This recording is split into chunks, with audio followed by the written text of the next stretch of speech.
कुछ दिनों से वो जलाल और ज़ैनब के रवैये में अजीब सी तब्दीली देख रही थी। वो दोनों इस वक्त इससे बहुत अखड़े अखड़े रहने लगे थे। एक अजीब सा तनाव था जो अपने और उनके दरमियान महसूस कर रही थी। इसने एक दो बार जलाल को हॉस्पिटल फ़ोन किया, मगर हर बार इसे यही जवाब मिलता है कि मसरूफ़ है। वो ज़ैनब को और कॉलेज से लेने भी आता तो पहले की तरह इससे नहीं मिलता था, और अगर मिलता भी तो सिर्फ रस्मी से अलग सलग के बाद वापस चला जाता। वो शुरू में इस तब्दीली को अपना वहम समझती रही, मगर फिर ज़्यादा परेशान होने पर वो एक दिन जलाल के हॉस्पिटल चली आई। जलाल का रवैया बेहद सर्द था। इमामा को देखकर इसके चेहरे पर मुस्कुराहट तक नहीं आई। काफ़ी दिन हो गए थे हमें मिले हुए, इसलिए मैं खुद चली आई। इमामा ने अपने सारे आदेशों को झटकने की कोशिश करते हुए कहा। मेरी तो शिफ्ट शुरू हो रही है। इमामा ने हैरानी से इसे देखा। ज़ैनब बता रही थी कि इस वक्त आपकी शिफ्ट खत्म होती है, मैं इसीलिए इस वक्त आई हूँ। एक लम्हा के लिए खामोश रहा, फिर इसने कहा, हाँ सही है, मगर आज मेरी कोई और मसरूफियत है। वो इसका मुंह देख कर रह गई। जलाल, आप किसी वजह से मुझसे नाराज़ हैं? एक लम्हे के तवक्कुफ के बाद इसने कहा। नहीं, मैं किसी से नाराज़ नहीं हूँ, जलाल ने इसे रखाई से कहा। क्या आप 10 मिनट बाहर आकर मेरी बात सुन सकते हैं? जलाल कुछ देर इसे देखता रहा, फिर इसने अपने ओवरऑल अपनी बाजू पर डाल लिया और कुछ कहे बगैर कमरे से बाहर निकल आया। बाहर जाते ही जलाल ने अपने रिस्ट वॉच पर एक नज़र दौड़ाई। ये शायद इसके लिए बात शुरू करने का इशारा था। आप मेरे साथ इस तरह मिसबिहेव क्यों कर रहे हैं? क्या मिसबिहेव कर रहा हूँ? जलाल ने अखड़ अंदाज में कहा। आप बहुत दिनों से मुझे इग्नोर कर रहे हैं। हाँ, कर रहा हूँ। इमामा को तवक्का नहीं थी कि वो इतनी सफाई से इस बात का इतराफ़ कर लेगा। क्योंकि मैं तुमसे मिलना नहीं चाहता। कुछ लम्हों के लिए कुछ नहीं बोल सकी। क्यों? ये बताना ज़रूरी नहीं, इसने इसी तरह अखड़ अंदाज में कहा। मैं जानना चाहती हूँ कि आपका रवैया एकदम क्यों तब्दील हो गया है। कोई ना कोई वजह तो होगी इसकी, इमामा ने कहा। हाँ, वजह है, मगर मैं तुम्हें बताना ज़रूरी नहीं समझता। बिल्कुल इसी तरह जिस तरह तुम बहुत सी बातें मुझे बताना ज़रूरी नहीं समझते। मैं? वो इसका मुंह देखने लगी। मैंने कौन सी बातें आपको नहीं बताई? एक कि तुम मुसलमान नहीं हो, जलाल ने बड़े तलख लहजे में कहा। इमामा सांस तक नहीं ले सकी। क्या तुमने ये बात मुझसे छुपाई नहीं? जलाल, मैं बताना चाहती थी, इमामा ने शिकस्त करता अंदाज में कहा। चाहती थी, मगर तुमने बताया तो नहीं। धोखा देने की कोशिश की तुमने। जलाल, मैंने आपको धोखा देने की कोशिश नहीं की, इमामा ने जैसे एहतिजाज किया। मैं आपको क्यों धोखा दूंगी? मगर तुमने किया यही है, जलाल ने सर झटकते हुए कहा। जलाल ने इसकी बात काट दी। तुमने जानबूझकर मुझे ट्रैप किया। इमामा की आंखों में आंसू आ गए। ट्रैप किया? इसने ज़ेरे लब जलाल के लफ्ज़ों को दोहराया। तुम जानती थी कि मैं अपने पैगंबर सल्लल्लाहु अलैहि वसल्लम से इश्क करता हूँ। वो शिकस्त करदा अंदाज में से देखती रही।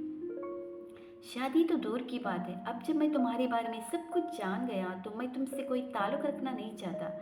तुम दोबारा मुझसे मिलने की कोशिश मत करना, जलाल ने दो टोक अंदाज में कहा। जलाल, मैं इस्लाम कबूल कर चुकी हूँ, इमामा ने मध्यम आवाज़ में कहा। ओह कम ऑन, जलाल ने तखीर आमीज़ अंदाज में अपना हाथ झटका। यहाँ खड़े खड़े तुमने मेरे लिए इस्लाम कबूल कर लिया? इस बार वो मजाक उड़ाने वाले अंदाज में हंसा। जलाल, मैं आपके लिए मुस्लिम नहीं हुई, आप मेरे लिए एक ज़रिया ज़रूर बने हैं। मुझे कई माह हो गए इस्लाम कबूल किए, और अगर आपको मेरी बात पर यकीन नहीं है तो मैं आपको सबूत दे सकती हूँ। आप मेरे साथ चलें। इस बार जलाल कुछ उलझे हुए अंदाज में से देखने लगा। मैं मानती हूँ, मैंने आपकी तरफ पेशकदमी खुद की। आपके बकौल मैंने आपको ट्रैप किया। मैंने ट्रैप नहीं किया, मैं सिर्फ बेबस थी आपके मामले में। मुझे खुद पर काबू नहीं रहता था आपकी आवाज़ की वजह से। आप जानते हैं, मैंने आपको बताया था, मैंने पहली बार आपको नात पढ़ते सुना तो मैंने क्या महसूस किया था। आपको अगर मेरे बारे में पहले ये सब कुछ पता चल जाता तो आप मेरे साथ यही सलूक करते जो आप कर रहे हैं। मुझे सिर्फ इस बात का अंदेशा था जिसकी वजह से मैंने आपसे बहुत कुछ छुपाए रखा। बाज़ बातों में इंसान को अपने ऊपर इख्तियार नहीं होता। मुझे भी आपके मामले में खुद पर कोई इख्तियार नहीं होता। इसने रंजीदगी से कहा। तुम्हारे घर वालों को इस बात का पता है? नहीं, मैं उन्हें नहीं बता सकती। मेरी मंगनी हो चुकी है, मैंने आपको इस बारे में भी नहीं बताया। वो एक लम्हा के लिए रुकी। मगर मैं वहाँ शादी नहीं करना चाहती। मैं आपसे शादी करना चाहती हूँ। मैं सिर्फ अपनी तालीम मुकम्मल होने का इंतज़ार कर रही हूँ। तब मैं अपने पैरों पर खड़ी हो जाऊंगी और फिर मैं आपसे शादी करूंगी। 4-5 साल बाद जब मैं डॉक्टर बन जाऊंगी तो शायद मेरे पेरेंट्स आपसे मेरी शादी पर इस तरह इतराज़ न करें जिस तरह आप करेंगे। अगर मुझे ये खौफ न हो कि वो मेरी तालीम ख़त्म करवा के मेरी शादी अजद से कर देंगे तो शायद मैं उन्हें अभी इस बात के बारे में बता देती कि मैं इस्लाम कबूल कर चुकी हूँ, मगर मैं अभी पूरी तरह इन पर डिपेंडेंट हूँ। मेरे हाथ बंधे हुए हैं। आप वो वाहिद रास्ता थे जो मुझे नज़र आया। मुझे वाकई आपसे मोहब्बत है। फिर मैं आपको शादी की पेशकश न करती तो और क्या करती। आप इस सूरत हाल का अंदाज़ा नहीं कर सकते जिसका सामना मैं कर रही हूँ। मेरी जगह पर होते तो आपको अंदाज़ा होता कि मैं झूठ बोलने के लिए कितनी मजबूर हो गई थी। जलाल कुछ कहे बगैर पास मौजूद लकड़ी के बेंच पर बैठ गया। वो अब परेशान नजर आ रहा था। इमामा ने अपनी आंखें पोंछ ली। क्या आपके दिल में मेरे लिए कुछ भी नहीं है, सिर्फ इसलिए मेरे साथ इन्वॉल्व हैं क्योंकि मैं आपसे मोहब्बत करती हूँ? जलाल ने इसके सवाल का जवाब देने के बजाय इससे कहा, इमामा बैठ जाओ। पूरा पिंडोरा बॉक्स खुल गया मेरे सामने। अगर मैं तुम्हारी सूरत हाल का अंदाज़ा नहीं कर सकता तो तुम भी मेरी पोजीशन को नहीं समझ सकती। इमामा इससे कुछ फासले पर रखी बेंच पर बैठ गई। मेरे वालिदीन कभी गैर मुस्लिम लड़की से मेरी शादी नहीं करेंगे, कतई नज़र इसके मैं इससे मोहब्बत करता हूँ या नहीं। जलाल, मैं गैर मुस्लिम नहीं हूँ, तुम अपनी हो, मगर पहले तो थी, और फिर तुम्हारा ख़ानदान। मैं इन दिनों चीज़ों के बारे में कुछ नहीं कर सकती, इमामा ने बेबसी से कहा। जलाल ने जवाब में कुछ नहीं कहा। कुछ देर वो खामोश, दोनों खामोश रहे। क्या आप अपने पेरेंट्स की मर्जी के बगैर मुझसे शादी नहीं कर सकते? कुछ देर बाद इमामा ने कहा, ये बहुत बड़ा कदम होगा। जलाल ने नफ़ी में सर हिलाते हुए कहा, और बिलफर्ज मैं एक काम करने का सोच लूँ तो भी नहीं कर सकता। तुम्हारी तरह मैं भी अपने पेरेंट्स पर डिपेंडेंट हूँ। जलाल ने अपनी मजबूरी बताई।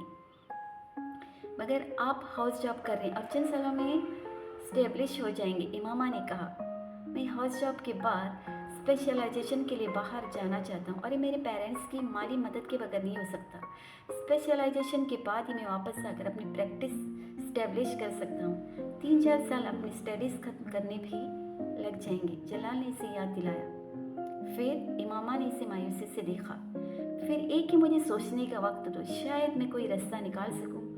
मैं तुम्हें छोड़ना नहीं चाहता, मगर मैं अपना करियर भी ख़राब नहीं कर सकता। मेरा प्रॉब्लम सिर्फ एक है, मेरे पास कुछ भी नहीं है। जो कुछ है माँ बाप का है और वो अपनी सारी जमा पूंजी मुझ पर खर्च कर रही है। ये सोच करके मैं कल को उनके लिए कुछ करूँगा। वो बात करते करते रुका। क्या ऐसा नहीं हो सकता कि तुम्हारे वालिदीन अपनी मर्जी से मैं तुम्हारी शादी मुझसे कर दे? इस सूरत में कम अज़ कम मेरे वालिदीन का एतराज़ तो नहीं होगा कि तुमने अपने वालिदीन की मर्ज़ी के खिलाफ उन्हें बताए बगैर मुझसे शादी की। वो जलाल का चेहरा देखने लगी। मैं नहीं जानती ऐसा हो सकता है या नहीं, मैं कुछ भी नहीं कह सकती। वो मेरी बात मानेंगे या नहीं।